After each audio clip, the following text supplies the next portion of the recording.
Pastikan kita selalu menerapkan protokol kesehatan dengan menggunakan masker, menjaga jarak, dan selalu cuci tangan. Assalamualaikum warahmatullahi wabarakatuh. Salam sejahtera bagi kita semua. Om Swastiastu, Namo Buddhaya, salam kebajikan. Rekan-rekan yang saya hormati, puji syukur kita panjatkan kehadirat Tuhan Yang Maha Esa. Atas berkat dan rahmat-Nya, kita dapat berkumpul secara virtual dalam keadaan sehat di tengah situasi pandemi COVID-19. Semoga kita semua senantiasa dilimpahi dengan kesehatan dan damai sejahtera dalam upaya kita melawan pandemi COVID-19. Menjadi kebanggaan tersendiri bagi saya untuk membuka acara ini, di mana acara ini merupakan sebuah kegiatan yang diadakan oleh Kementerian Kominfo bekerjasama dengan Cyber Kreasi di bawah kerangka program literasi digital. Sebagaimana yang telah kita ketahui bersama, kehadiran pandemi dan pesatnya perkembangan teknologi telah mengubah cara kita beraktivitas dan bekerja. Kehadiran teknologi sebagai bagian dari kehidupan masyarakat inilah yang semakin mempertegas bahwa kita 3,47 dari skala 1 sampai 4. Di mana hal itu menunjukkan bahwa indeks literasi digital kita hanya ada pada sedikit di atas tingkat sedang, namun belum mencapai tingkat baik. Untuk mencapai tingkat literasi yang baik, pemerintah tidak dapat bekerja sendiri. Kementerian Kominfo bersama Cyber Kreasi dan berbagai stakeholder terus berupaya mengadakan berbagai kegiatan untuk meningkatkan kemampuan literasi digital masyarakat Indonesia, dan salah satunya adalah yang sedang rekan-rekan sekalian ikuti sekarang. Rekan-rekan yang saya hormati, dalam menghadapi perkembangan teknologi yang sangat cepat, literasi digital merupakan kunci dan fondasi utama harus kita semua miliki. Cyber Kreasi berkomitmen akan terus melakukan upaya meningkatkan literasi digital masyarakat lewat berbagai macam inisiatif kegiatan.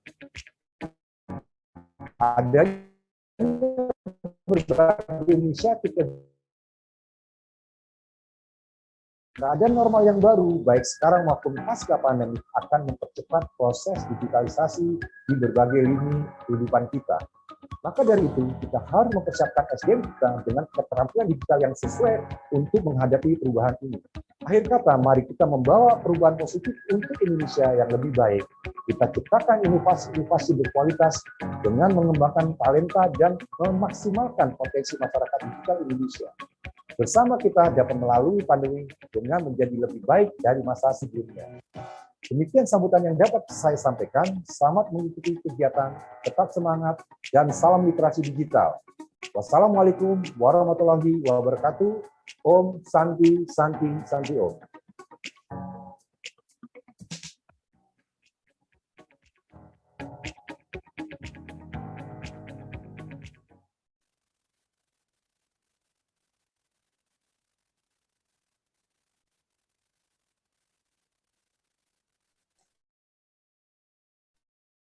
Baik Bapak Ibu hadirin yang berbahagia, terima kasih kepada Bapak Ibu yang sudah bergabung dan meng-on-kan kameranya. Saya sapa terlebih dahulu untuk teman-teman peserta webinar literasi digital pada hari ini. Di sini yang sudah meng-on-kan kameranya, terima kasih. Ada Ivana Atmariani, kemudian Diva Pendriana, ada Bapak Jeffrey, kemudian M. Toha, Raja Rasi Haryanti, Devi Melvina, Tony Anggana, dan teman-teman semua yang mengaktifkan kameranya. Terima kasih sudah bergabung bersama kami. Baik, selanjutnya telah hadir bersama kita Key Opinion Leader Mbak Ranitia Nurlita. Kita sapa terlebih dahulu Mbak Ranitia Nurlita. Halo Mbak Ranitia, selamat pagi.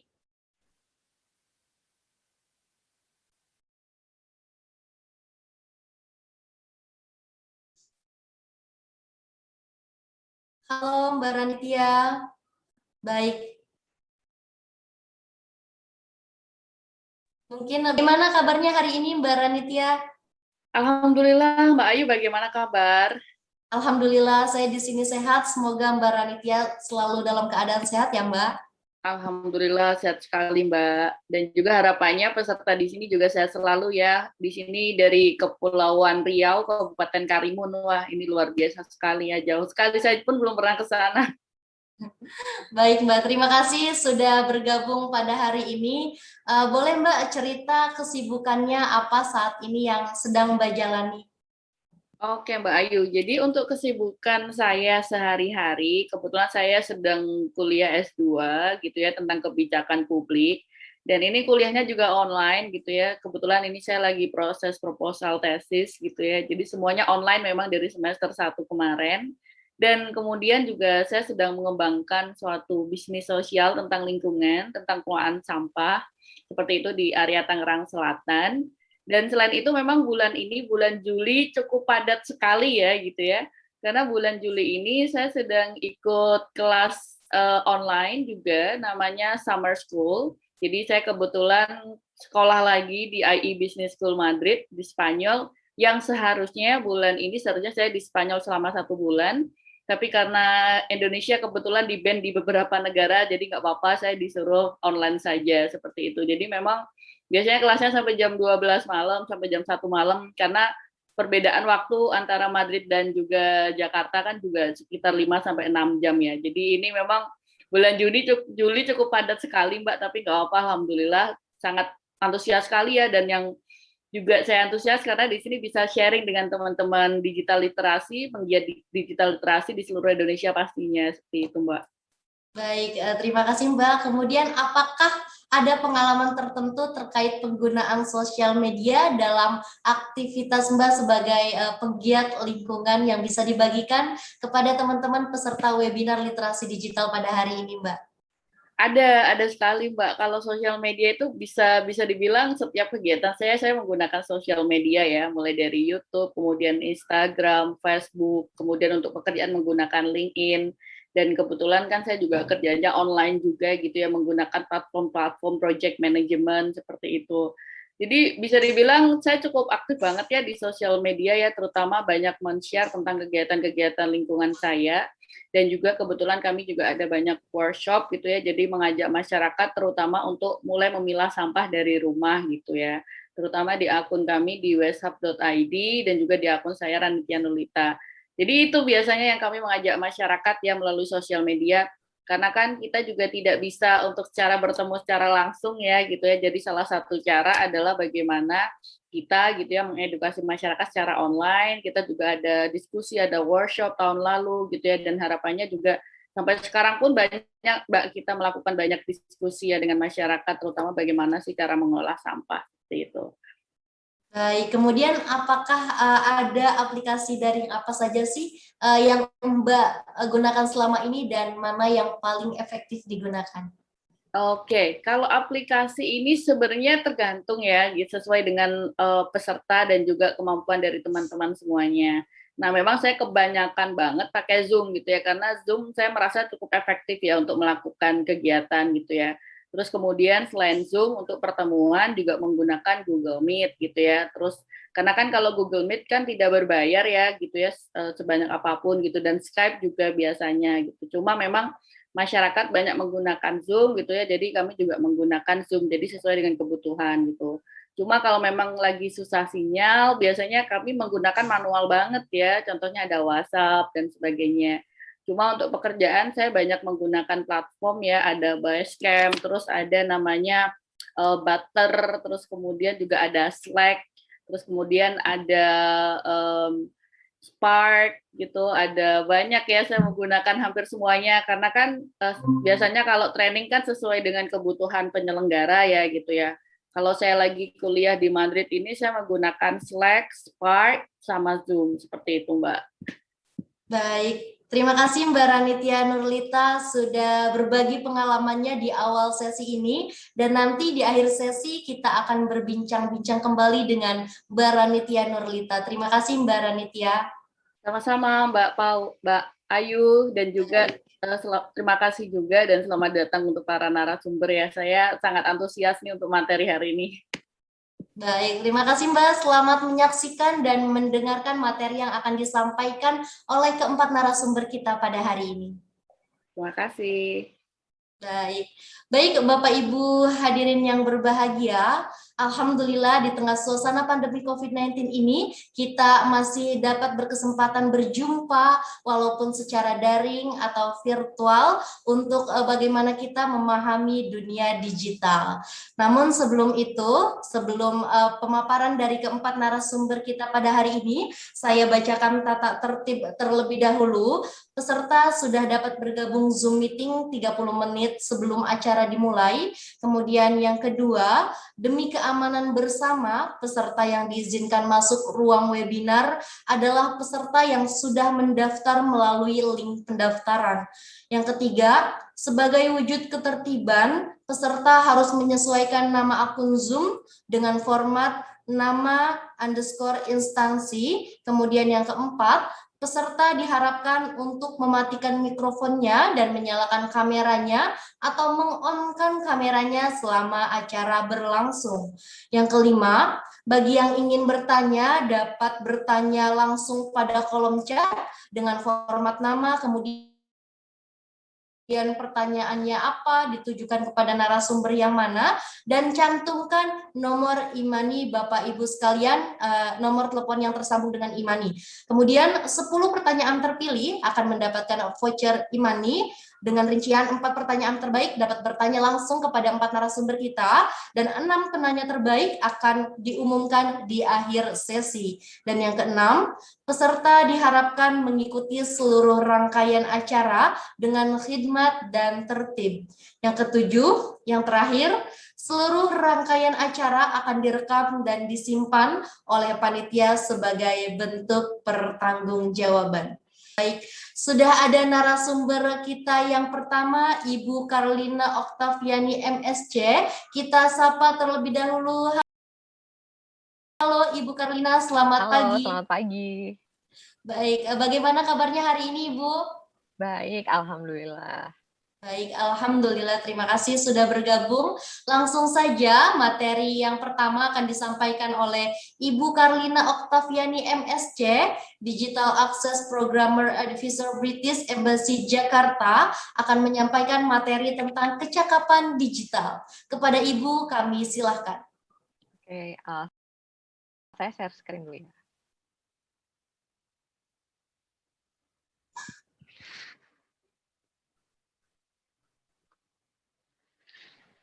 Oke, selamat pagi semuanya. Semoga semangat hari ini untuk belajar bersama. Saya Carlina Oktaviani, Digital Access Program Advisor dari British Embassy Jakarta. Jadi Digital Access Program adalah program pemerintah Inggris bekerja sama dengan pemerintah Indonesia untuk membuka akses sebanyak-banyaknya untuk masyarakat termarginalkan seperti perempuan, kemudian juga penyandang disabilitas, masyarakat adat untuk dapat mengakses internet dan juga konten digital dengan cara yang aman, mudah, dan terjangkau.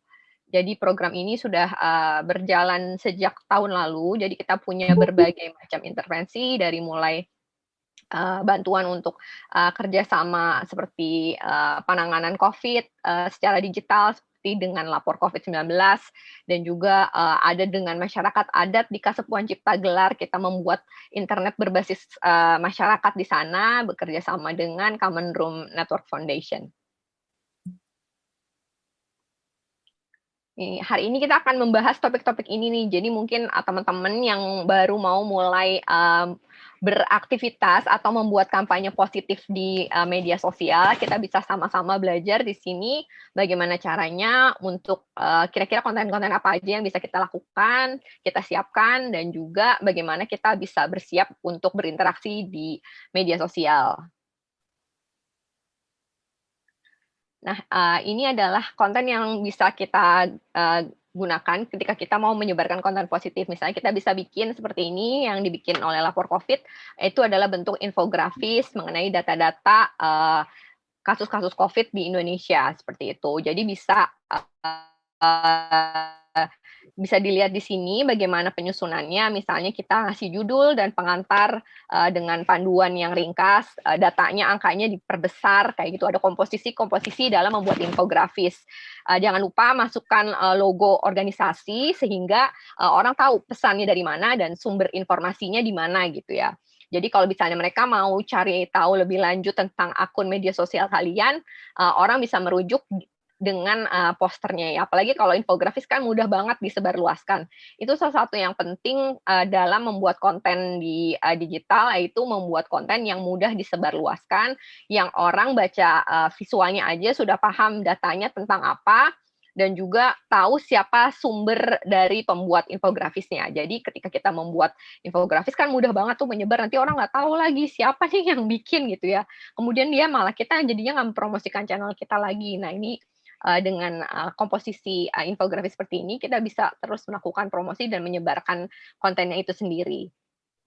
Terus kontennya padat data ya, bisa dilihat ada berbagai macam angka di sini, dari mulai data kasus yang positif, data probable, semuanya dikemas dalam satu infografis dan cukup jelas gitu ya. Di sini terus juga pastikan misalnya kalau kita mau bikin infografis, kan kita nggak mau modal dulu misalnya ya, kita cari gambar-gambar atau grafis-grafis yang gratis atau punya lisensi Creative Commons. Misalnya kita bisa nyari grafis di freepik.com, freepik.com, itu kita bisa dapat kayak gambar-gambar grafis yang memang disediakan secara gratis untuk kita gunakan dengan atribusi tentunya. Jadi kita aman secara copyright ya dalam memproduksi infografisnya dan juga poster-poster kita. Kemudian juga ini penting banget verifikasi sumber dan cantumkan. Jadi misalnya terutama ini untuk data-data ya, kalau misalnya kita bikin infografis, kita harus tahu kita merujuk ke penelitian yang mana, ke sumber data yang mana. Jadi kalau misalnya ada kesalahan atau ada masalah dalam prosesnya, kita bisa merujuk, oh ini diakses, misalnya kita dapat datanya yang diakses tanggal segini, bulan segini, tahun segini gitu. Jadi kalau ada misalnya permasalahan ke depan ketika kita memproduksi infografisnya, itu kita bisa tahu dan ingat juga ya sumber datanya kita. Dan juga biar masyarakat kalau misalnya mau tahu lebih lanjut mengenai sumber datanya, mereka bisa merujuk ke websitenya. Misalnya karena Lapor COVID kan memang punya website sendiri ya untuk data-data COVID-19. Jadi bisa orang-orang bisa kalau mau tahu lebih lanjut mengenai datanya bisa langsung ke websitenya. Jadi jangan lupa dicantumkan juga, karena itu penting juga untuk perlindungan kalian dalam membuat infografis. Kemudian video 1 menit. Video 1 menit ini banyak banget sekarang diproduksi ya, tapi perlu diingat bahwa kalian juga bersaing dengan banyak konten-konten keren lain di luar sana gitu. Nah, yang paling penting diperhatikan dalam memproduksi video 1 menit ini adalah 10 detik pertama itu harus memikat. Jadi misalnya memberi gambar-gambar yang paling unik, atau memberikan kutipan-kutipan ucapan kalau kalian wawancara yang paling seru, itu ditaruh di 10 detik awal sebelum nanti videonya mengalir menceritakan informasi yang ingin kalian sampaikan gitu. Jadi bisa seperti itu. Terus apa aja sih video yang bisa kita share? Kita bisa bikin animasi. Sekarang kan banyak ya yang bisa bikin animasi secara online platformnya, atau bisa juga bikin di Canva. Simple motion graphic biasa aja itu udah ada template-nya, jadi tinggal kalian ganti-ganti gambarnya. Jadi sekarang membuat pun lebih mudah dibandingkan kita harus belajar kayak teknik animasi mungkin ya. Jadi bisa bikin motion graphic simple aja pergerakannya. Bisa bikin film pendek selama 1 menit. Banyak kan kayak konten-konten TikTok yang sekarang juga dipakai untuk edukasi gitu. Jadi bisa juga bikin seperti itu, langsung ngedit di TikTok-nya misalnya, nanti di-share ke platform media sosial lain misalnya. Kemudian juga bisa bikin web series, misalnya bikin kampanye berseri, kemudian juga bisa bikin eksperimen sosial, misalnya menanyakan sesuatu topik tertentu, kan suka ada tuh ya, terus dicek pro kontranya, kemudian juga misalnya menanamkan suatu kondisi, kemudian melihat bagaimana reaksi orang terhadap kondisi tersebut. Jadi itu bisa jadi cara juga untuk berkampanye. Kemudian ada vlog juga, misalnya kayak tadi misalnya kampanye lingkungan, kemudian bikin misalnya vlog sehari bersama pemulung misalnya, atau sehari bersama teman-teman yang kampanye di jalan gitu. Jadi bisa seperti itu juga, macam-macam caranya. Kemudian yang paling penting juga dalam video adalah riset dulu. Jadi walaupun 1 menit kan kita harus tahu mana yang mau kita ambil nih, nggak bisa semuanya, kadang kan orang pengen, oh dalam 1 menit semuanya harus ditumpahkan, tapi nanti pesannya malah jadi nggak ada yang nangkep gitu, karena kan video ini kan padat ya, ada gambarnya, ada teksnya, ada omongannya gitu ya, kemudian ada visual-visualnya, ada data yang mungkin mau kalian tambahkan. Jadi pilih-pilih konten yang akan kalian fokuskan. Jadi bisa jadi nggak harus semua ditumpahkan dalam 1 menit, bisa jadi nanti gitu. Nah ini adalah QR code WhatsApp-nya WhatsApp dari lapor COVID seperti itu. Bisa dilihat ya. Jadi ada movement-nya gitu. Oke. Apa aja sih yang bisa kita lakukan kalau kita mau bikin konten positif ya? Pertama kita penting juga setelah kita memberikan pengetahuan adalah selanjutnya kita mengajak aksi. Jadi ada prosesnya. Jadi pertama orang aware dulu apa sih masalah yang terjadi, kemudian selanjutnya orang mulai kasih dulu pengetahuan-pengetahuan terkait isunya tersebut, baru habis itu terakhirnya ngajak aksi. Karena kan orang suka langsung ngajak aksi aja ya, jangan buang sampah sembarangan atau apa, tapi nggak dikasih tahu dulu kenapa sih kita nggak boleh buang sampah atau kenapa sih masyarakat adat perlu internet kayak gitu. Jadi kasih tahu dulu mengapa semua orang, misalnya kalau dalam isu internet ya, mengapa semua orang perlu internet, karena internet adalah hak dasar sekarang, bahkan masuk ke hak asasi manusia ya untuk mengakses internet itu. Kemudian nanti kenapa masyarakat adat misalnya perlu internet. Jadi bisa bertahap menyusun konten itu. Jadi kan nggak usah tergesa-gesa dalam satu konten semuanya mau ditumpekin gitu ya. Karena kan kita perlu juga pendekatan terhadap target-target yang kita mau capai di media sosial. Kemudian juga ini adalah ajakan aksi ya, jadi bisa petisi, bisa bikin galang dukungan, bisa ngumpulin donasi, atau bikin foto-foto bercerita yang menggugah gitu ya. Misalnya kalian misalnya kalau ke suatu tempat terus ingat ada kejadian tertentu atau cerita tertentu yang diceritakan orang di lokasinya, bisa kalian tuliskan dan juga kalian gunakan. Kemudian juga bisa ini ya, berpikir dengan meme. Jadi, meme kan sekarang, udah banyak digunakan ya, biasanya buat lucu-lucuan. Bisa juga meme dipakai untuk mengajak, warga berpikir kritis gitu ya. Misalnya ini yang dilakukan, lapor COVID soal orang-orang yang nggak mau vaksin, akhirnya karena, dia takut soal efek sampingnya segala macam ya, tapi jadi pakai ini meme ini sering banget lihat orang yang kayak tidur terus stres gitu ya, kayak memikirkan menerawang jauh. Nah, ini bisa meme-meme kayak gini bisa jadi penarik ketika orang mau tahu. Apalagi ini kan sebenarnya kontennya cukup berat ya. Kontennya ngejelasin efek samping vaksin gitu ya. Kemudian meme-nya dibuat lucu seperti ini, jadi orang penasaran gitu ya, apa sih isinya, kan ini soalnya kontennya slides gitu ya, karusel. Jadi kontennya ada beberapa halaman. Nah, kita juga bisa bikin kompetisi-kompetisi kecil aja. Biasanya saya dulu biasanya saya soalnya ngurus account organisasi gitu ya, biasanya bikin kompetisi kecil, hadiahnya misalnya kayak buku yang simpel-simpel aja atau tumbler atau apa yang sederhana, kemudian bisa bikin ngajak orang lain bercerita untuk mendiskusikan isunya. Misalnya kayak kalian udah bikin kreativitas dari daur ulang sampah nggak di rumah, atau misalnya coba dong di-share gitu, terus nanti dapat hadiah-hadiah kecil gitu ya.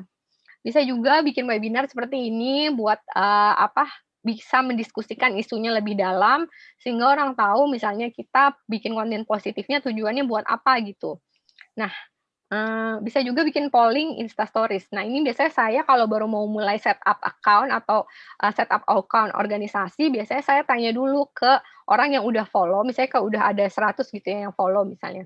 Kemudian nanya, "Kalian mau account ini kontennya terkait apa sih? Kalian pengen tahunya tentang apa?" gitu. Kalian mau tahu data, kalau misalnya mau tahu data bentuknya maunya kayak gimana, mau format infografis apa video, atau misalnya jadi pengembangan, jadi target audiens kita atau orang yang follow kita itu juga tahu sukanya menikmati konten dengan cara seperti apa gitu. Kemudian ini ya, misalnya kita bisa bikin Instagram Live tapi yang interaktif. Jadi ngajak orang yang follow untuk ngobrol sama kita gitu ya. Bisa mereka boleh request untuk join dalam Instagram Live-nya untuk ngobrol sebentar atau berbagi pikiran. Jadi bisa diskusinya mengalir secara langsung. Nah, ini juga bisa bercerita lewat podcast, tadi ya, jadi kita bisa sekarang udah banyak banget, fitur yang bisa kita manfaatkan, di media sosialnya juga sudah ada, jadi kita bisa, mempromosikan antar lintas platform. Misalnya kalau kita mau bikin podcast, kita bisa mempromosikan podcast kita di Twitter atau di Instagram. Atau misalnya sebaliknya, kalau kita mau, promosi Instagram, kemudian kita bisa juga lewat podcast untuk mendiskusikan isu-isu konten positif yang mau kita angkat. Nah, gimana sih caranya mulainya setting ketika kita baru mau mulai nih bikin akun profil baru gitu ya. Yang paling penting harus ditekankan di sini adalah branding-nya dulu kita setting. Kita tuh mau jadi apa sih akunnya gitu ya. Kita mau jadi akun yang seperti apa? Kita mau akun yang bersahabat, kemudian akun yang ceria gitu ya. Bagaimana cara kita menyapa orang akan berhadapan dengan kita ya. Ini biasanya juga kita pengen memberi inspirasi atau misalnya kita pengen jadi akun yang profesional yang ngasih tahu data-data. Misalnya kalau terkait COVID misalnya, kalau kita akun yang profesional, kita misalnya dokter, kemudian kita atau asosiasi profesi tertentu, terus kita mau ngasih tahu gimana caranya pakai masker gitu. Jadi cara berkomunikasinya juga profesional. Kita memperlihatkan kita sebagai pakar gitu ya. Nah, kalau kita mau menginspirasi, kita biasanya berbagi cerita tadi ya, yang kayaknya foto yang menggugah, foto yang inspiratif, kemudian kita berbagi ceritanya juga menyentuh gitu ya, atau human interest. Nah, seperti itu jadi pendekatannya beda-beda. Atau misalnya kita maunya formal, misalnya kita ada akun organisasi atau akun perusahaan gitu ya. Jadi kita maunya tetap terlihat formal, tetap terlihat eee, apa, mmm, tetap terlihat seperti serius gitu ya akunnya gitu. Nah, ini juga akan ngaruh. Baik, mohon izin Ibu Karlina, kami ingatkan waktunya 5 menit lagi. Terima kasih. Oke, ya. Bisa dilihat di sini jadi akan ngaruh selanjutnya ke persona yang kita pilih gitu, ke nada bicara, ke gaya bahasa, sama ke tujuan kita gitu. Nah, bisa dilihat mau mendidik, mau menghibur, mau menggaungkan, atau mau mendorong. Nah, ini yang terakhir adalah ini, yang paling penting kalau kita siap viral, berarti kita siap resikonya juga gitu. Karena nggak semua mengelola media sosial itu indah-indahnya aja, terkenal, punya follower banyak. Tapi kita harus lihat buat kita punya resiko juga, misalnya kita akan mungkin dibully sama netizen, atau misalnya ketika ada salah satu data kita salah, kemudian kita jadinya menyebarkan misinformasi. Jadi pastikan kita kenali dulu target audiens kita dan kita cari dulu nilai unik kita di mana. Jadi kita tahu posisi kita dalam membuat akun itu tersebut. Kemudian juga media sosialnya yang dipilih yang tepat. Jadi yang kita kuasai juga secara fitur-fiturnya kita paham, kemudian juga memang tepat untuk audiens yang mau kita target. Kemudian dengarkan masukan audiensnya, mereka mau konten yang dikemas dengan seperti apa kayak gitu. Terus penting ini adalah buat rancangan konten bulanan, riset, cek faktanya, jangan sampai bantu menyebarkan hoaks, kemudian juga bikin template-template respon, karena kan kalian belum tentu bisa selalu online kan. Jadi mungkin pikirkan ketika ada suatu krisis atau kasus, itu kalian bisa merespon dengan tenang, dengan template-template yang udah kalian siapkan. Nah, ini bisa dimulai, jadi kalau kalian dari sekarang bisa coba latihan. Pertama bikin dulu jadwal konten bulanannya per minggu mau bikin konten apa, mau berapa kali dalam seminggu bikin konten. Kemudian bisa bikin poster tadi yang udah banyak sekarang, ada platform canva.com bisa dimanfaatkan. Kemudian coba deh belajar bikin infografis. Karena itu perlu belajar ya untuk melihat komposisinya udah bagus belum, datanya udah terlihat jelas belum. Kemudian coba bikin video 1 menit, bisa coba nih ada aplikasi yang lumayan oke, namanya InShot atau Vlogit. Jadi lumayan bersih, nggak terlalu banyak watermark, jadi kalian bisa bikin videonya tetap terlihat cantik. Nah, ini juga kalau tertarik bikin podcast, kalian bisa coba ada anchor.com, ini semuanya gratis ya, jadi kalian bisa coba sendiri, download di rumah, dan coba latihan sehingga kalian udah terbiasa sama platformnya dan juga terbiasa nyusun komposisinya. Seperti itu, terima kasih.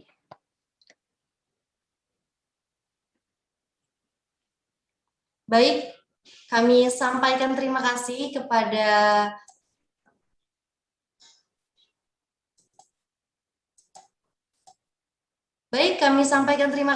Ibu Karlina Oktaviani MSc, Digital Access Programmer Advisor British Embassy Jakarta yang telah menyampaikan materi tentang kecakapan digital pada hari ini. Terima kasih Ibu Karlina. Dan kami informasikan juga kepada Bapak Ibu yang sudah mencantumkan pertanyaannya di kolom chat ini, mohon tetap standby karena nanti di akhir sesi akan ada sesi tanya jawab bagi Bapak Ibu yang berkesempatan untuk dapat bertanya langsung kepada 4 narasumber kita pada hari ini. Dan 4 penanya terbaik akan dapat bertanya langsung kepada 4 narasumber kita, dan 6 penanya terpilih akan kami umumkan di akhir sesi. Baik Bapak Ibu, kita berlanjut ke materi yang kedua yang akan disampaikan oleh Bapak Arif Ramasyarif STMkom, staf ahli bidang IT PT Prima Armada Jaya. Kita sapa terlebih dahulu. Halo Bapak Arif. Halo, selamat pagi Mbak. Selamat pagi Mbak Ayu. Selamat pagi, bagaimana kabarnya hari ini? Alhamdulillah sehat Mbak Ayu, sehat. Alhamdulillah, walaupun Jakarta sedang PPKM darurat ini saat ini. Betul. Baik, langsung saja. Semoga Bapak Arif sehat selalu, dan langsung saja materi yang akan disampaikan oleh Bapak Arif Ramasyarif STMkom tentang budaya, materi kami ulangi tentang etika digital. Kepada Bapak kami silahkan.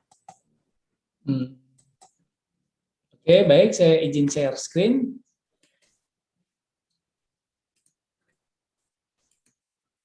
Oke, sudah kelihatan Mbak? Kelihatan? Sudah terlihat. Ya, Assalamualaikum warahmatullahi wabarakatuh. Jadi tadi melanjutkan apa yang disampaikan oleh Ibu Karlina, itu mengenai penggunaan aplikasi di era digital ini. Saat ini saya akan berdiskusi lagi mengenai fitur keamanannya.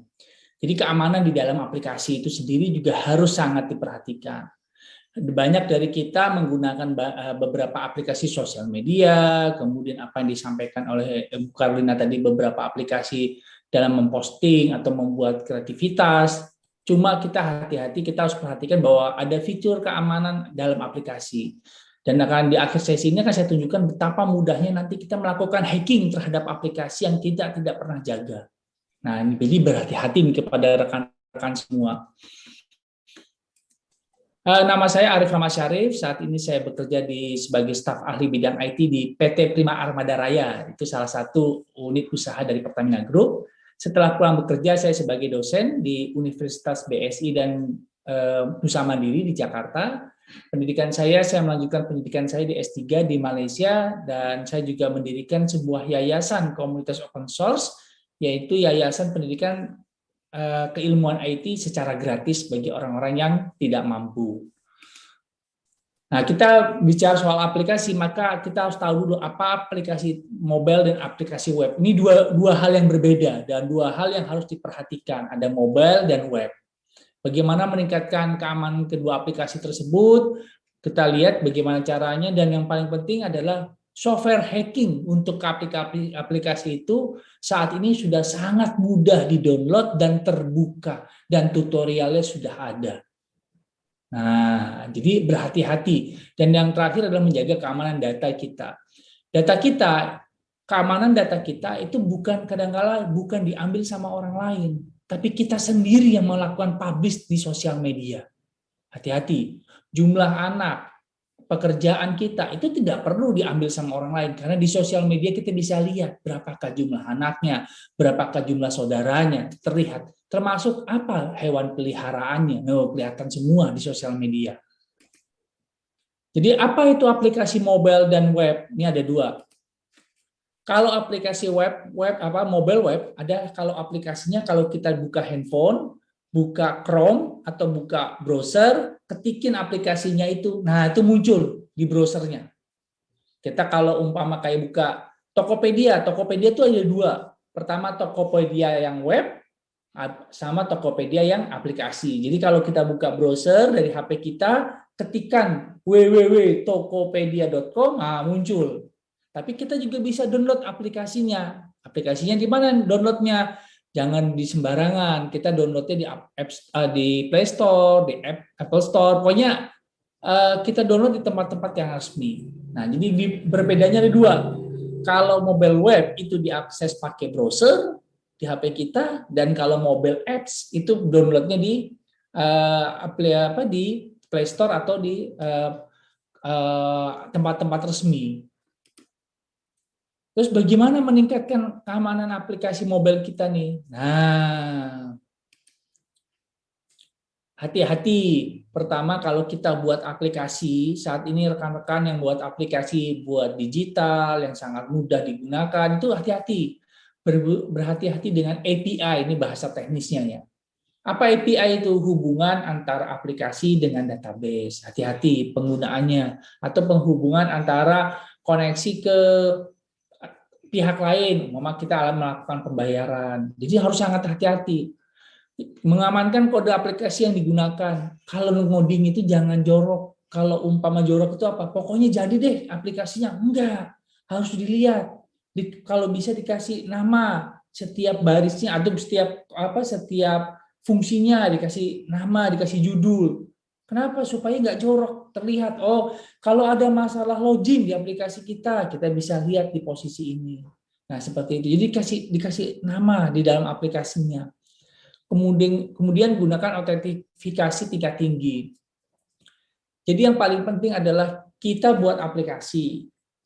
Kemudian aplikasi ini kita minta setiap 6 bulan coba riset untuk menggantikan passwordnya user-user kita. Kenapa? Mungkin Bapak Ibu dan rekan-rekan di sini pernah juga menggunakan aplikasi sosial media seperti Facebook, IG, atau kayak kita punya email Gmail. Nah, pertanyaannya, berapa kali kita sudah ganti password saat ini?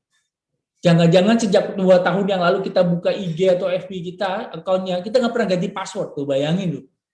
Bagaimana mudahnya di-hack aplikasi kita. Nggak pernah, sampai hari ini nggak pernah ganti password. Minimal tuh 3 bulan sekali lah ganti password. Kemudian menggunakan jasa IT security.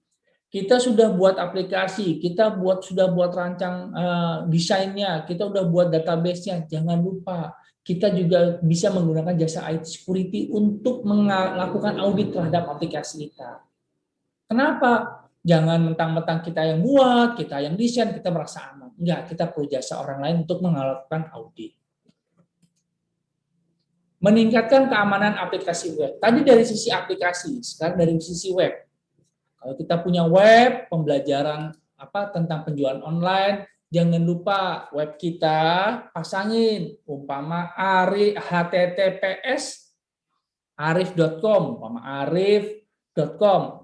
Kenapa? Itu lebih aman. Kenapa? Karena di websitenya arif.com itu ada login dan username passwordnya. Dengan menggunakan https, pada saat dihack, itu masih encrypt username passwordnya. Jadi kalau rekan-rekan mengakses web yang ada username passwordnya tanpa HTTPS, bagaimana cara ngeliatnya? Di ujung sebelah kiri itu ada HTTPS:// nama webnya. Kalau ada username password tidak pakai HTTPS, hati-hati. Kemudian pasang SSL. Begitu kita login, kita suruh bayar. Tapi begitu bayarnya nggak ada SSL-nya. Hati-hati. Gunakan username dan password yang kuat. Jangan gunakan username password tanggal lahir. Jangan gunakan password nama pacar. Nah, ketahuan. Hati-hati, jangan gunakan password yang kalau bisa keriting. Kalau anak-anak sekarang itu passwordnya alay. Itu ada keongnya, ada macam-macam lah. Hati-hati, itu gunakan yang kuat seperti itu. Kemudian terapkan 2 faktor autentifikasi. Rekan-rekan, Bapak Ibu di sini yang menggunakan Gmail, apakah sudah mengaktifkan 2 faktor autentifikasinya? Kalau kita login di email kita di Gmail, itu ada fasilitas, dia akan kirimkan notifikasi ke HP kita untuk memastikan kita pencet yes atau no. Nah, pasti ada yang belum nih. Nah, pakai. Jadi kalau ada orang-orang, Pak, Gmail saya hilang, Pak, sosial media saya keambil sama orang, bukan keambil. Pertama nggak pernah ganti password, kedua nggak pernah ngaktifin dua faktor autentifikasi. Pastikan diaktifkan itunya, apalagi Gmail, karena Gmail akan koneksi kemana-mana. Nah, belajar soal hacking, betapa mudahnya sekarang dunia ini melakukan hacking. Silakan searching, mau coba buka browser searching di mana di Google, searching Kali Linux tuh, logonya kayak begini. Kali Linux spasi Wi-Fi hacking, langsung muncul cara-caranya termasuk tutorialnya. Kali Linux spasi hacking Facebook, muncul cara-caranya. Hati-hati. Pak, saya diambil sama orang lain, Pak. Enggak diambil. Orang nggak pernah ganti password, nggak pernah ganti autentifikasi. Hati-hati. Nah, searching, Kali Linux spasi. Nah, saya kalian ngajarin. Kenapa?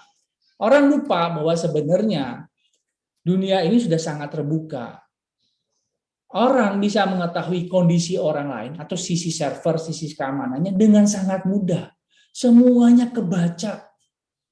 Apa yang dilakukan orang lain sudah kebaca. Kalau kita tidak hati-hati, tidak ganti password, tidak pernah ngupdate aplikasi, udah. Dan yang paling penting adalah menjaga keamanan data kita. Saran saya bagi Bapak, Ibu, rekan-rekan, jangan senang dulu kalau ketemu WiFi gratis. Kayaknya tuh dapat surga gitu loh, kuotanya aman. Enggak. Jangan-jangan begitu WiFi-nya gratis, cara hackingnya, ini handphone kita, ini WiFi gratisnya. Begitu datanya ditransmit ke WiFi gratis, dari WiFi gratisnya kita langsung dibuka, langsung dibaca aktivitas kita sama hackernya. Pakai apa? Pakai Kali Linux tadi. Dengan begitu dia dapat username password kita, langsung diganti sama dia. Lo bayangin. Hati-hati. Apalagi kalau transaksi keuangan, kalau bisa pakai paket data sendiri, ngakses BCA, BNI, mobile banking, atau pakai apapun, pakai WiFi pribadi, pakai kuota data. Kenapa? Ngakses banking BCA atau BNI atau Bank Mandiri pakai public internet. Begitu dia jalan, ditangkap nih sama orang, klek, dimasukin di otak-atik, bisa. Loh, emang bisa, Pak? Mudah. Ketikan di Google Kali Linux spasi hacking Wi-Fi, muncul cara-caranya dan tutorialnya terbuka gitu.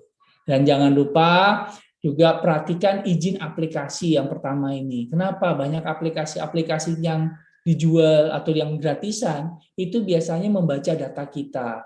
Pernah dapat SMS teror dari sebuah pinjaman online padahal kita nggak pinjem. Bayangin, teman kita yang pinjam tiba-tiba kita dikata-katain sama pinjaman online itu gara-gara teman kita nggak bayar-bayar. Kenapa? Aplikasi pinjaman online itu membaca seluruh kontak dari HP teman kita, dan kalau dia gagal bayar yang di SMS kita. Nah, kan kurang ajar itu namanya. Nah, tapi itulah kehebatan aplikasi. Hati-hati menggunakan khususnya di ruang publik. Dan ingat, aplikasi itu bisa digunakan secara positif dan negatif. Pastikan bahwa apa yang kita lakukan ini di sosial media terlihat negatif. Karena terlihat positif.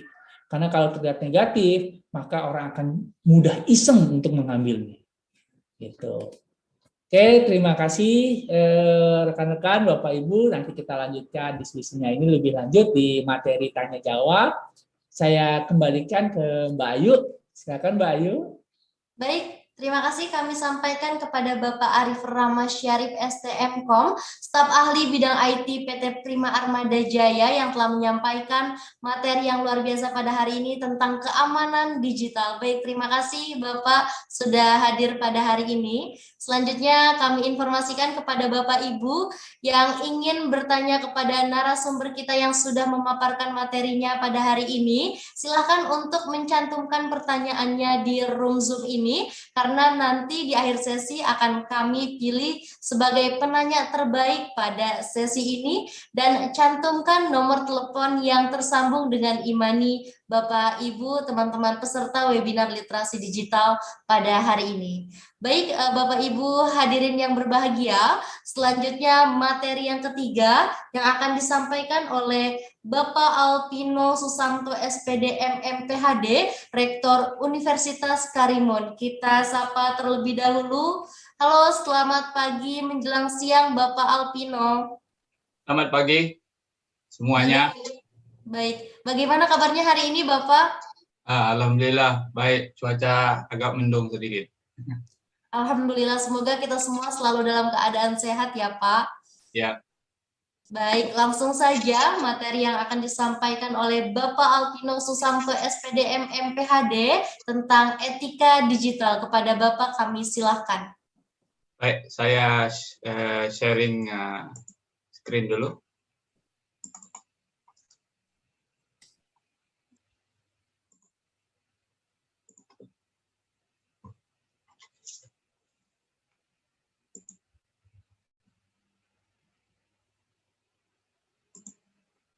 Baik, Assalamualaikum warahmatullahi wabarakatuh. Terima kasih Bu Ayu yang telah memberi kesempatan saya presentasi di bagian yang ketiga. Sebelumnya sudah ada Ibu Karlina yang berbicara tentang pemberdayaan internet, kemudian Pak Arief tentang security keamanan. Dan tentunya di bagian saya itu tentang etika digital. Untuk informasi, saya Alpino Susanto, SPD MPhD, Rektor Universitas Karimun.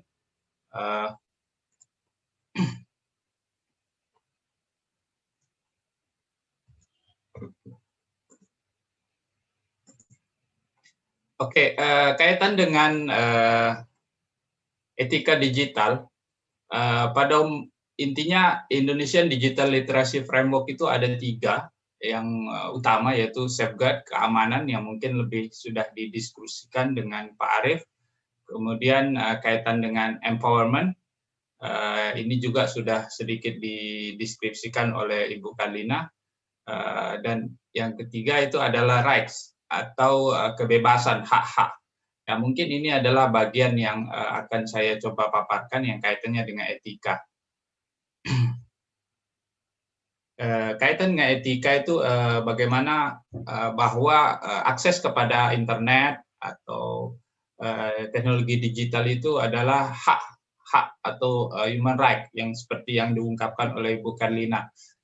Dalam hal ini pengguna perlu mengetahui dan menghormati hak-hak kebebasan berekspresi dan melindungi freedom of expression serta hak atas kekayaan intelektual.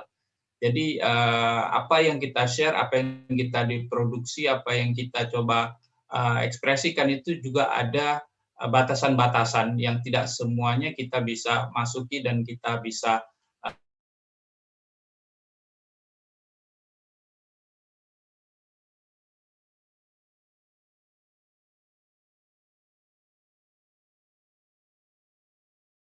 dengan etika yang ada di lingkungan sosial manusia ya, seperti kalau kita bertemu ya kita bertegur sapa, beramah tamah ya, lebih kurang seperti itu juga kita di dalam menggunakan fungsi-fungsi internet itu. Walaupun kita secara visual tidak nampak, tidak bertemu satu dengan yang lain secara fisik, namun etika-etika tata krama sopan santun itu perlu kita perhatikan di dalam bergaul dan selalu menjaga hubungan yang selalu baik. Dan standar etiket, netiket yang ditetapkan oleh IETF, itu the Internet Engineering Task Force, itu lebih kepada komunitas masyarakat internasional yang terdiri dari para perancang jaringan, operator, penjual, peneliti, dan lain sebagainya yang mungkin dari berubah seiring perkembangan internet dan fungsi-fungsi internet itu sendiri. Oke, kaitan dengan ruang lingkup netiket, itu ada yang namanya etika dan ada yang namanya etiket. Apa itu etika? Etika itu adalah sistem nilai dan norma moral yang menjadi pegangan bagi seseorang atau kelompok orang dalam mengatur tingkah lakunya di dunia maya. Kemudian etiket juga berlaku meskipun individu itu bersendirian. Jadi maksudnya ya di dalam etika seperti misalnya kita melakukan webinar ini juga ada etika. Ya misalnya kita memunculkan siapa kita secara visual dalam gambar, kemudian menyebutkan identitas yang jelas dan juga memberikan informasi yang tepat kepada audiens. Kemudian etika itu bersifat tertulis, misalnya adanya kode etik jurnalis, dan itu bersifat formal biasanya. Sedangkan etiket itu adalah tata cara individu berinteraksi dengan individu yang lain dalam masyarakat, mengatur tingkah lakunya. Jadi ya seperti persetujuan konvensi yang tidak tertulis, tapi biasanya berkaitan dengan budaya. Ya mungkin budaya itu nanti juga akan dibahas oleh Bu Debbie ya, begitu.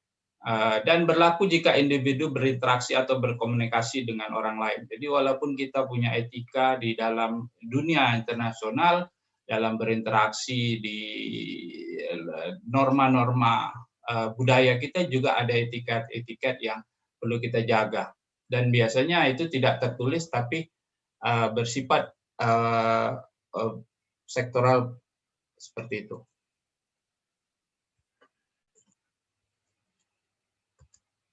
Oke,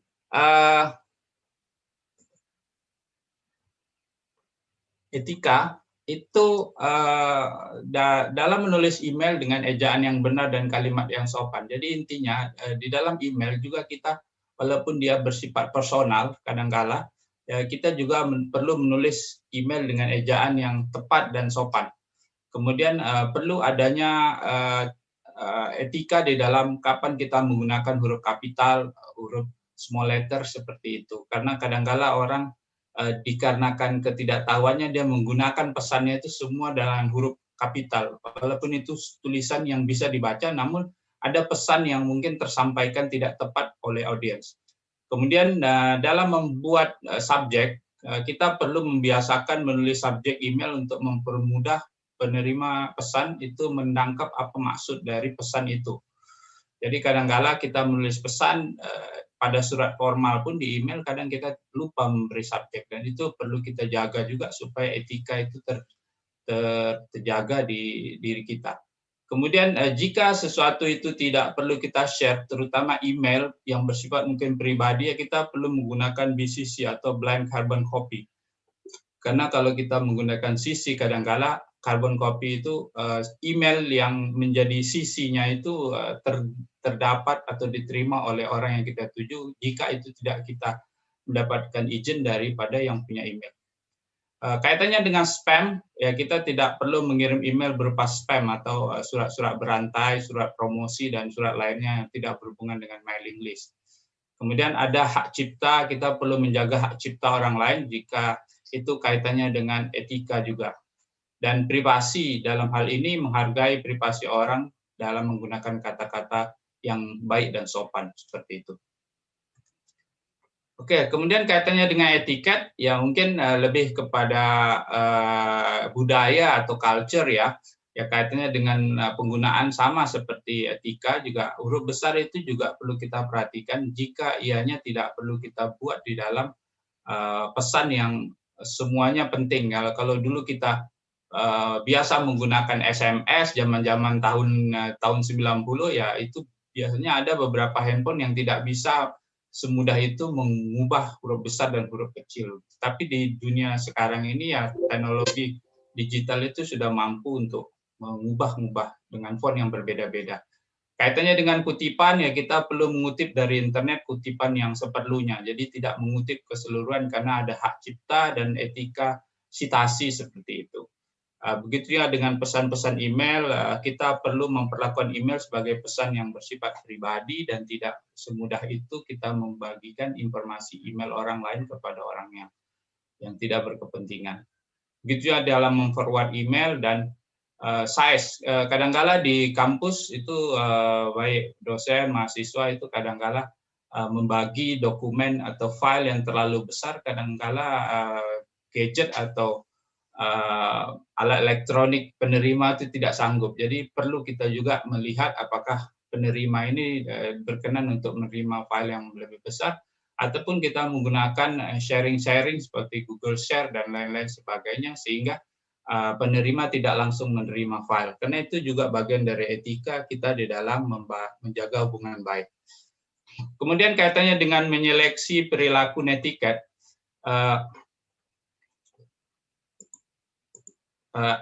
kita perlu menyeleksi dan menganalisa informasi sesuai dengan netiquette. Ingatlah akan keberadaan orang lain di dunia maya. Jadi walaupun kita tidak bertemu secara langsung, tapi orang itu ada secara fisik itu ada.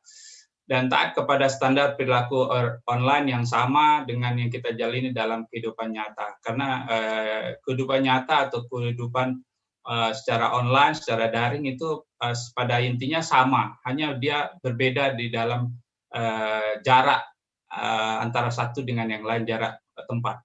Tidak melakukan hal-hal yang merugikan pengguna internet lainnya, dan itu perlu membentuk citra diri yang positif, menghargai privasi, dan lain sebagainya, seperti yang ada ditampilkan di layar. Kemudian kita juga perlu melakukan analisa informasi yang tidak sesuai, misalnya informasi berita hoax, berita bohong, dan palsu. Sebagai orang dewasa, tentu rekan-rekan mahasiswa di Kabupaten Karimun dan siswa juga dapat membedakan mana hoax dan mana bohong, ya, seperti itu. Dan kita tidak mudah menyebarkan berita-berita yang tidak pada tempatnya atau membuat keonaran, provokasi, hasutan, dan lain sebagainya.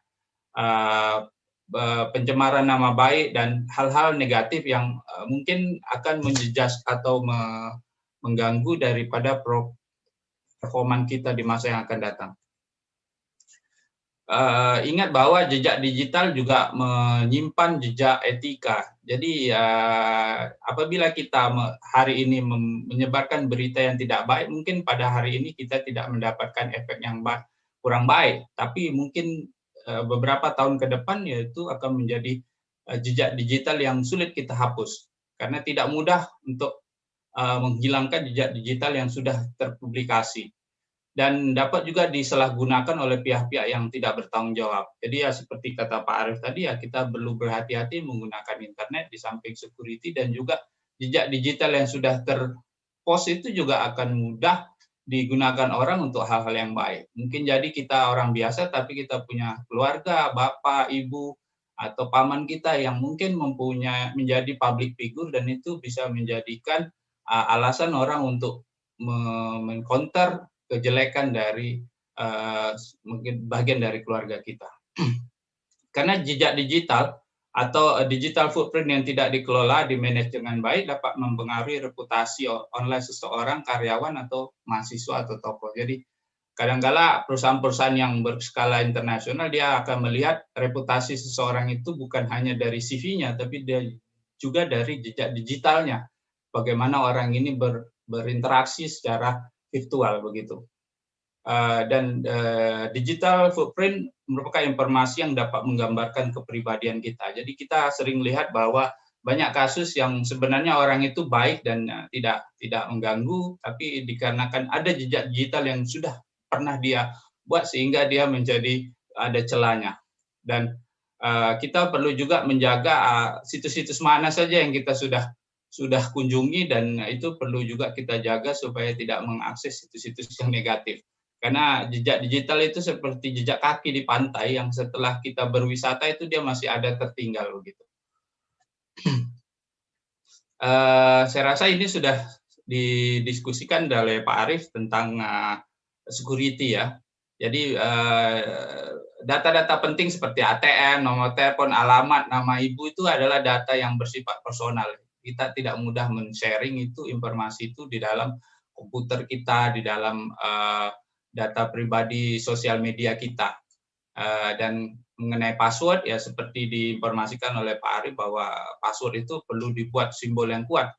Tapi jangan pula sudah kita buat password, kita pula yang lupa begitu. Saking banyaknya aplikasi yang kita pakai.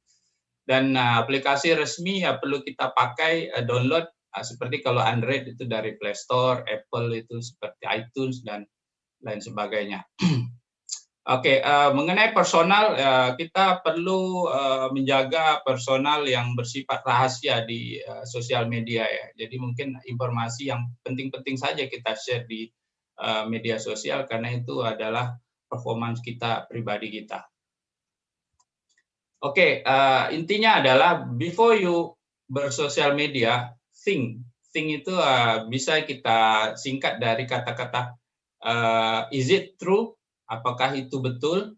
Is it hurtful? apakah itu mengganggu atau menyusahkan diri kita? Is it illegal? Apakah itu tidak legal atau legal? Is it necessary? Apakah informasi itu perlu kita share ke orang lain? Apakah cukup kita saja yang tahu? Is it kind? Apakah itu sopan atau itu dapat diterima oleh budaya kita? Dan hal seperti ini ya, think twice before you share. Ya, kira-kira begitu. Jadi sebelum kita share, kalau hal-hal yang positif ya oke-oke saja, seperti digambarkan Ibu Karlina bahwa kita perlu juga memberikan kampanye-kampanye yang positif. Tapi kalau kampanye negatif ya kita perlu lihat dulu. Seperti itu. Jadi kata-kata think itu adalah singkatan dari hal-hal tersebut. Kira-kira begitu. Oke, kesimpulan dari perbincangan saya adalah pertama, untuk mengetahui, memahami literasi digital itu perlu proses yang panjang, dan kita berangsur-angsur belajar dan berkomunikasi melalui digital. Juga ada etika yang disebut netiquette, etika dan etiket. Kemudian mengetahui mana yang perlu disebarluaskan dan mana yang harus kita simpan sendiri. Think before bermedsos. Kemudian kita perlu juga, di diskusi ini saya membicarakan tentang hak-hak pengguna internet lainnya, dan ada batasan dalam penggunaan internet demi menciptakan kehidupan dunia maya yang aman, nyaman, dan edukatif. So, literasi digital tidak semata pengusahaan teknologi informasi dan komunikasi, tapi lebih luas, yaitu memadukan literasi dan digital itu sendiri. Demikian pemaparan dari saya. Terima kasih waktunya. Assalamualaikum warahmatullahi wabarakatuh. Waalaikumsalam warahmatullahi wabarakatuh. Kami sampaikan terima kasih kepada Bapak Alpino Susanto, SPDM MPHD, yang telah menyampaikan materinya yang luar biasa tentang etika digital. Baik, kami informasikan juga kepada Bapak, Ibu, teman-teman peserta yang ingin bertanya, silakan untuk mencantumkan pertanyaannya langsung di chat yang berada di room Zoom ini, karena nanti di akhir sesi akan diumumkan penanya terbaik dan dapat bertanya langsung kepada 4 narasumber kita pada hari ini. Dan jangan lupa cantumkan nomor e-money yang tersambung, nomor telepon yang tersambung dengan e-money Bapak Ibu teman-teman sekalian, karena bagi Bapak Ibu penanya terbaik dan beruntung akan mendapatkan voucher e-money door prize sebesar Rp100.000. Baik Bapak Ibu, kita berlanjut ke materi berikutnya. Materi yang keempat ada Ibu Debbie Yuni Anita Andri, owner kedai Ike, influencer dan content creator. Assalamualaikum warahmatullahi wabarakatuh. Selamat pagi semuanya. Jadi hari ini saya mau bawain tentang digital culture. Judulnya itu tentang mengubah mindset konsumtif jadi produktif di era digital. Nah, jadi langsung aja. Kalau zaman digital sekarang itu kan biasanya kita udah apa-apa lewat handphone. Jadi semua bisa kita beli dan bisa kita dapetin melalui handphone. Jadi kadang kita tuh nggak sadar gitu kalau kita tuh udah belanja hal-hal nggak penting. Jadi jatuhnya itu jadi konsumtif dan nggak kekontrol gitu. Bahkan barang-barang nggak penting kayak misalnya barang-barang kecil-kecil nggak penting itu bisa jadi ngabisin uang kita gitu tiap bulannya. Nah, terus kita langsung aja ke dampak positif dan negatifnya dari perilaku konsumtif tadi. Nah, jadi kalau positifnya itu memang bisa membantu pergerakan ekonomi dan memperluas pasar. Tapi negatifnya itu nggak baik buat diri sendiri. Misalnya kita jadi nggak terkontrol, terus nggak bisa mengendalikan diri terhadap barang yang dibutuhkan atau hanya keinginan. Jadi kadang kita tuh nggak bisa bedain ini butuh atau cuman pengen gitu. Nah, perilaku konsumtif yang berlebihan ini bisa menyebabkan hutang. Jadi takutnya itu jadi kalau nggak kekontrol itu bisa jadi hutang pinjol atau pay later yang susah dibayar tuh ke depannya gitu. Terus dan nggak punya tabungan dan investasi masa depan. Jadi karena kita terlalu banyak belanja di masa muda sekarang karena terlalu mikirin, karena terlalu gampang juga sih dapetin semuanya karena semua via sosmed. Jadinya kita tuh nggak kekontrol dan nggak punya tabungan untuk masa depan gitu. Cuman untuk positifnya itu emang benar-benar ngebantu pergerakan ekonomi dan memperluas pasar. Terus gimana caranya nih supaya kita tuh bisa atur mindset digital? Jadi yang pertama, kita tuh harus list kebutuhan sesuai yang dibutuhkan. Jadi kita coba list setiap bulannya itu barang-barang yang benar-benar kita butuh. Terus buat di rumah, buat sekolah ataupun kuliah ataupun buat kerjaan kita tuh benar-benar di list yang benar-benar kita butuh. Terus mulai pikirkan investasi masa depan. Masa depan itu banyak hal. Misalnya kita nggak tahu yang terjadi ke depannya. Jadi kita harus nabung mulai dari sekarang. Karena misalnya nih kalau tahun kemarin, tahun-tahun berapa tahun yang lalu, kita kan nggak tahu bakal ada pandemi. Sedangkan ada yang harus ada WFH, harus ada juga yang diberhentikan di pekerjaannya. Kalau kita nggak ada tabungan, kita bakalan bingung gitu kan buat survive gitu. Terus kita harus lihat dari berbagai sudut pandang dan mulai berpikir sebagai seorang entrepreneur. Jadi kita harus stop gitu buat berpikir sebagai konsumen konsumtif terus. Jadi kita mulai berpikir ke depan gimana sih cara bikin agar perilaku konsumtif kita ini bisa menghasilkan gitu. Nah, itu cara pikir entrepreneur. Mereka harus mikirin gimana biar apa yang kita suka ini jadi uang gitu. Jadi something yang bisa kita invest gitu.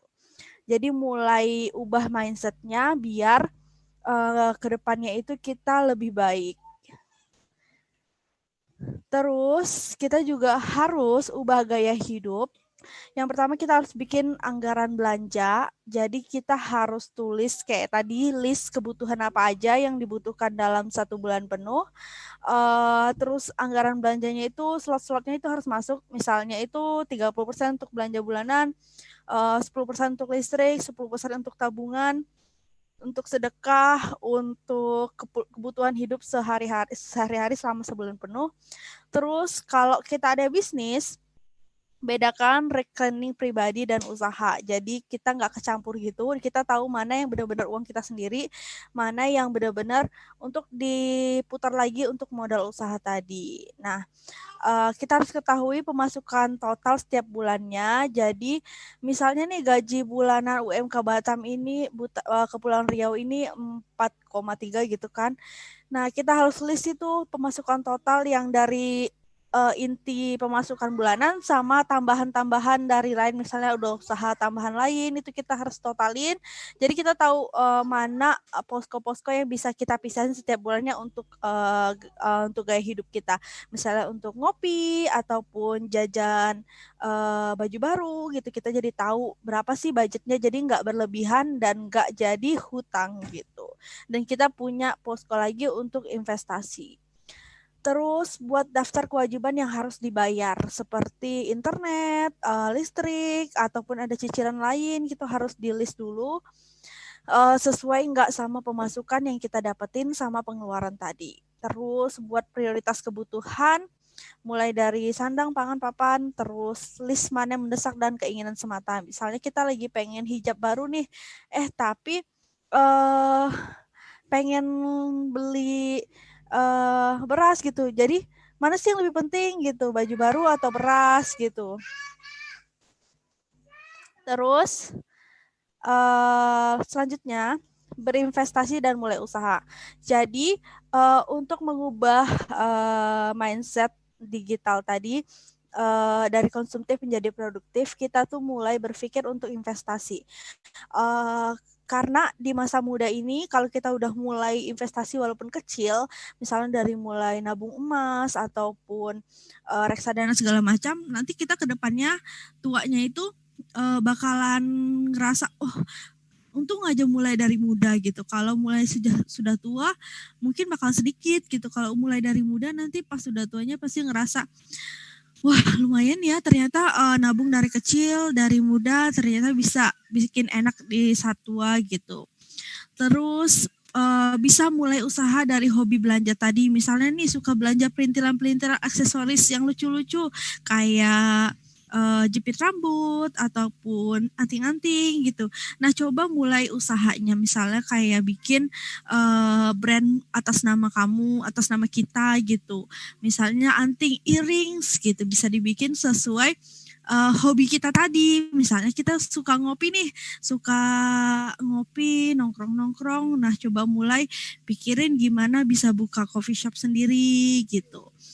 Jadi kita tuh bisa lebih produktif dan juga itu termasuk dalam investasi jangka pendek. Jadi kita bisa muterin uang yang kita dapat jadi lebih banyak gitu. Jadi bisa bikin investasi jangka panjang gitu. Nah, sekian dari saya tentang mengubah mindset konsumtif jadi produktif di era digital, karena emang gampang banget. Kita ada banyak marketplace, ada banyak Instagram, terus ada banyak sosial media yang gampang banget buat kita share apapun yang kita jual. Terus kita juga bisa endorse ke influencer ataupun marketing lain, IGS, FBS. Jadi memang gampang banget. Jadi kayak stop belanja terus, tapi mulai pikirin gimana cara jadi produktif dan biar kita menghasilkan uang gitu dengan cara usaha. Terus dari hobi yang kita belanja tadi jadi penghasilan gitu. Oke, sekian dari saya. Terima kasih, Kak.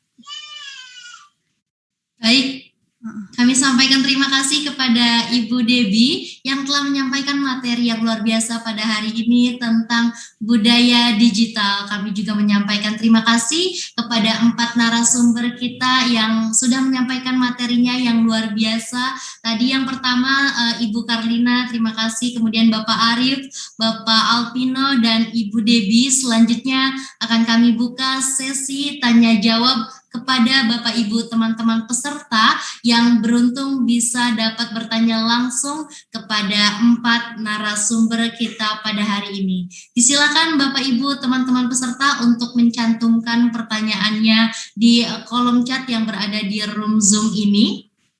Baik, di sini sudah ada penanya pertama dari Khairia El Maruya. Silakan Khairia, apakah sudah bergabung?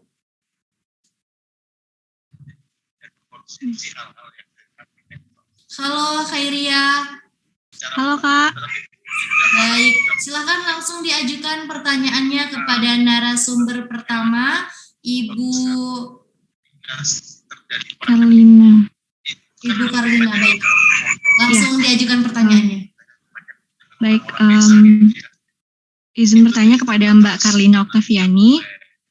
Pertanyaannya adalah bagaimana caranya supaya kita konsisten Mbak untuk berkarya dan menghindari rasa bad mood saat membuat konten. Kemudian yang kedua mengenai konten, belakangan banyak banget konten kreator yang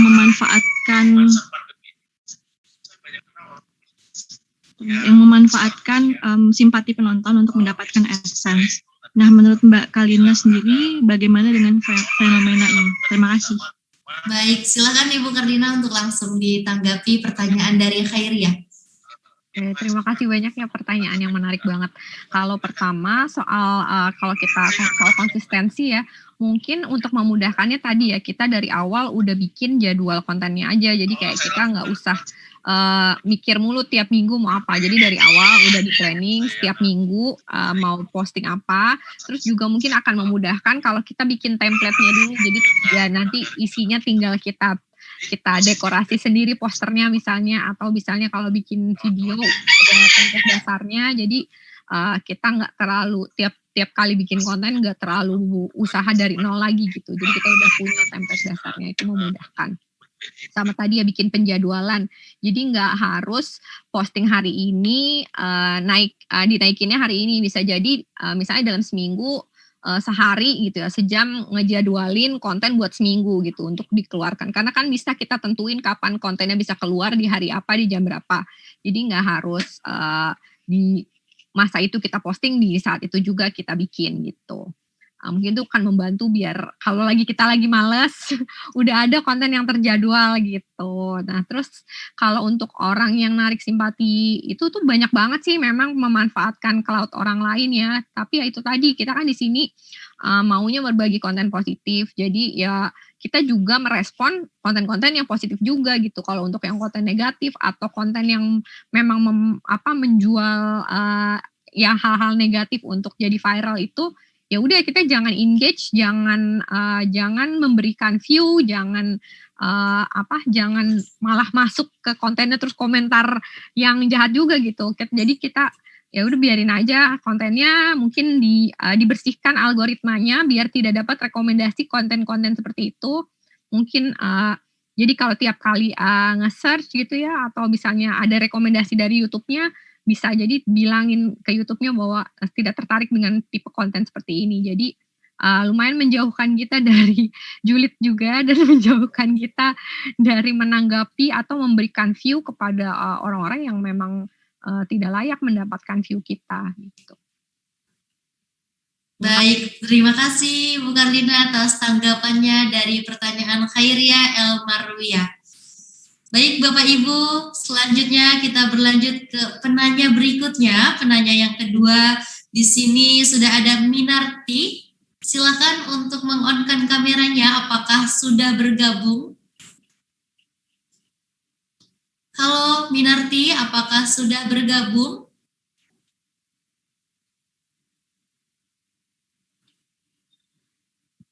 Kami panggil kembali, apakah sudah bergabung Minarti?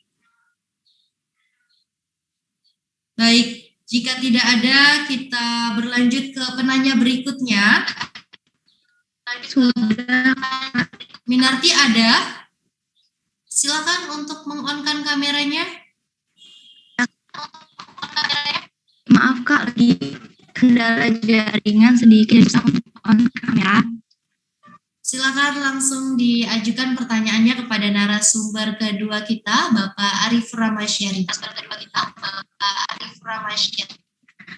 Baik, terima kasih. Saya bertanya kepada Pak Arif, kalau misalnya di Android kan kita bisa download aplikasi Play Store, atau kalau di iPhone kita download lewat App Store. Bagaimana tips untuk mendownload aplikasi kalau misalnya kita menggunakan laptop Pak, agar kita bisa download aplikasi? Terima kasih Pak. Baik, terima kasih. Bisa diulangi lagi pertanyaan terakhir? Gimana pertanyaan terakhir? Baik, dari Minarti ini pertanyaannya tadi tips untuk mendownload aplikasi dari laptop begitu yang terakhir. Oke, baik. Jadi Mbak Minarti, saran saya kembali. Jadi kalau kita sebagai developer, programmer, kalau pada saat kita upload ke Play Store atau kemudian ke Google gitu, itu biasanya akan dianalitik sama mereka sebelum kita masuk ke Play Store-nya mereka gitu, atau ke App Store-nya mereka. Kita akan dianalitik apakah aplikasi ini baik atau tidak. Makanya beberapa aplikasi yang berbahaya itu tapi kalau kita lihat mana yang lebih kuat antara Apple sama Android, itu yang lebih kuat adalah Apple. Mereka sangat menjaga privasi penggunanya. Sedangkan Android ya boleh naik, tapi biasanya nanti kebelakangan ini akan menjadi berbahaya beberapa aplikasi. Karena makanya bisa dilihat beberapa aplikasi yang berjalan di Android, khususnya itu bisa menarik data. Yang paling sederhana adalah aplikasi ojol itu, pinjaman online. Begitu kita download, maka secara otomatis dia akan menarik seluruh konten dari kontak kita. Jadi hati-hati. Makanya kita bisa sebar. Dan kalau ditanya dari laptop, jangankan dari laptop, dari App Store dan Play Store saja bisa bahaya. Apalagi dari laptop, jangan sampai. Kenapa? Kalau kita bicara sedikit bagi rekan-rekan yang belum tahu ya, aplikasi yang kita buat itu dengan mudah itu dapat meng-grab seluruh isi HP kita. isi dari foto-foto kita, isi dari konten kita untuk di-upload ke sebuah server. Itu sangat mudah caranya. Jadi sangat hati-hati. Dan tadi menyampaikan tentang digital etik, berhati-hatilah. Ini salah satu kunciannya. Pada saat kalian atau saya membuka sosial media, maka salah satu syarat dari sosial media itu sendiri adalah seluruh konten yang kita upload itu milik mereka. Walaupun kita hapus dari timeline kita, sebenarnya di database mereka tidak akan pernah hapus karena itu adalah milik mereka. Jadi hati-hatilah dengan apa yang kita upload, apa yang kita gunakan menggunakan aplikasi. Demikian Mbak Pinarti. Baik, terima kasih Bapak Arif atas tanggapan dari pertanyaan Minarti. Baik Bapak Ibu, kita berlanjut ke penanya berikutnya. Di sini sudah ada Dimas Febrianto. Silakan Dimas untuk meng-on-kan kameranya dan meng-on-kan audionya. Apakah sudah bergabung? Pertanyaannya diajukan kepada narasumber ketiga kita, Bapak Alpino. Silakan Dimas, apakah sudah bergabung?